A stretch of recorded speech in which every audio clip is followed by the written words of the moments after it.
Let's head out to my local flea market in search of video games. First off, I found this Xbox 360, but it was in rough shape. Upon looking at it more, it was missing the front plate, it was missing the hard drive, it didn't even have the full power cable, it just had the power supply. Then I ended up finding these Xbox games, and honestly, nothing here stood out to me, and these controllers they had here were obviously faked and not worth picking up, and this one was missing the battery cover. Then I ended up finding this box of PS3 games. I dug through it a little bit, but it was basically sports games and games no one wanted. It had definitely been picked through.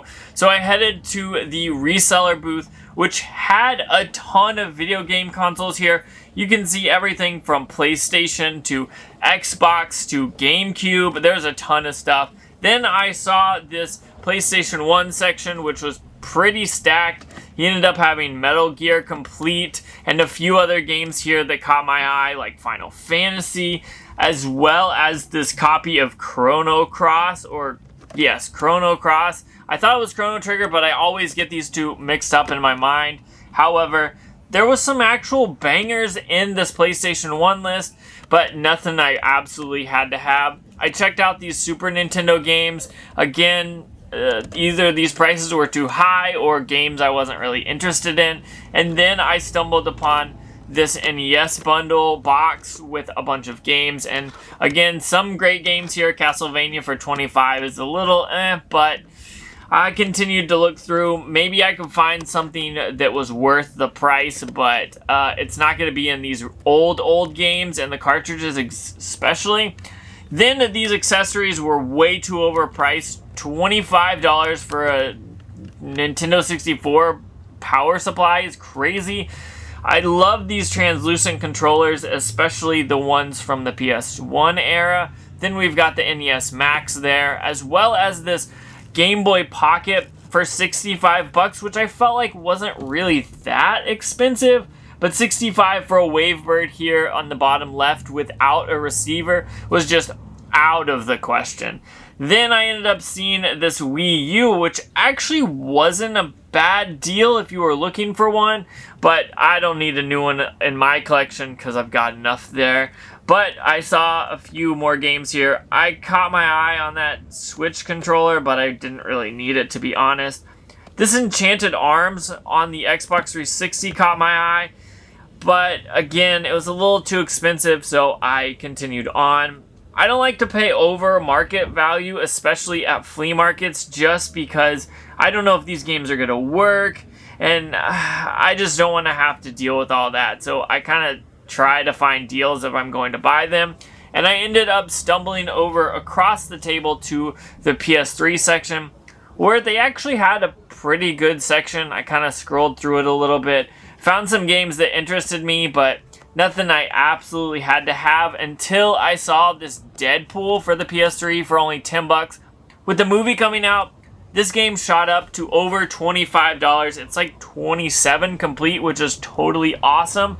Then the PS2 section had a bunch of Avatar games, which if you've never played these are definitely a ton of fun. I'm a huge fan of Avatar. Obviously, I'm going to find some Guitar Hero games here, so I looked at them, but they were a little overpriced. I almost picked up this ATV Off-Road 2, but I didn't really need it. I just scrolled through the Wii games and ended up finding Shrek and Guitar Hero, but nothing else that I needed here. So all I ended up picking up at this booth was Deadpool for the PS3 for $10. This is a pretty good deal considering complete like this one. It's going for around $25 to $27. And honestly, with the movie, like I said, coming out, this has gone crazy. It looks like a ton of fun. I've never actually played this, but I've seen and heard good things about it, so I'm glad to add this to my collection for the PS3. But we're not done, so let's keep going. Then I went to this reseller booth that had a bunch of PS5 and Switch games on the wall here, but nothing I had to have. But down below, underneath the table, they ended up having a ton of Xbox 360 and PS3 games here, so I obviously had to dig through there. I was really hoping we could find something good here, but the majority of this stuff was pretty basic, or it was way too overpriced. I'm not sure why they are just so expensive on these games, but for some reason they are, and they never are willing to really negotiate here at this booth, so I just had to leave there and continue on. Now, so far we've seen a bunch of resellers, but for the most part, that's what I see at the front, and then in the back section you usually find stuff like this table that has a kind of a mismatch of random games. And then I found another table that was kind of the same way, just a bunch of sports PS4 games. But that's what you're gonna see. Then I ended up stumbling upon this one, which was really weird and something I didn't expect, because all of these games were priced. However, upon actually looking at it, they ended up selling them for different prices, which was totally awesome. You saw me grab that Spider-Man PS2 game, which I really wanted to pick up, but we'll talk about that in a moment. I had to flip through this book in search of Wii games. I was hoping there'd be something just that a lot of people probably overlooked in this book, just because it seemed like no one was checking this out.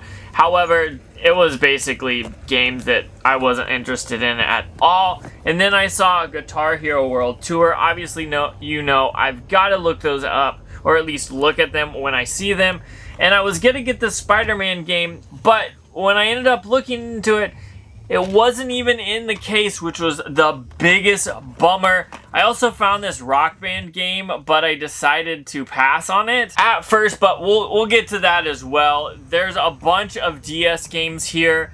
Obviously, there's nothing that I absolutely have to have, unfortunately, because I was kind of thinking about getting the Shrek game, but it just didn't line up. Anytime I find Shrek games, I'm just drawn to them for whatever reason, but I kind of gone through here a little bit more and ended up finding a few Wii games underneath, which kind of shocked me. Here is that Green Day game that I saw for Rock Band, as well as Punch-Out for the Wii, marked at $30, which, if you know, I've recently picked that up for way cheaper, so I passed. This Rock Band game, I was on the fence about, but ultimately we did end up making a deal, as well as I found Kingdom Hearts Birth by Sleep. Honestly, this ended up turning into a good deal. I got all three of these games from this vendor for only $30, which is crazy because Punch-Out was actually marked at $30. I don't know what happened to the sticker. You saw it in the video, though.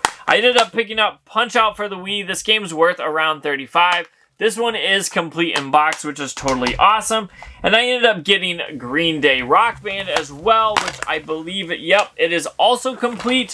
And last but not least, you saw Kingdom Hearts Birth by Sleep. They had it marked for $25, but all of these games were complete, and I talked to them. They wanted $35 for it all, but I offered $30 and they took it, so I was definitely happy about that. Which means I only paid $40 for all these games, which is absolutely amazing.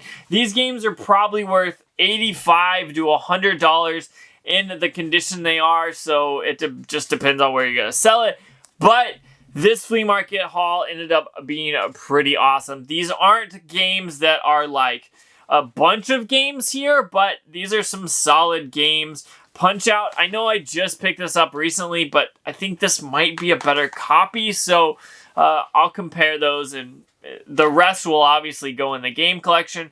But this wasn't a huge haul, but I definitely think it was some really good games. So I'm going to get out of here because I need to test these out. So check out that video out if you haven't already. But honestly, for only spending $40, this is kind of a nice little start of a collection if you really didn't have much money or many games. These are some solid games. So if you got a local flea market, you definitely got to hit it up. Ask for games and you might stumble upon some good stuff. Even if it's from a reseller or not, go ahead and check it out. Make sure you check the prices and know what you're looking for. But I'm getting out of here because I want to make sure these all work. So check out that video out if you haven't already.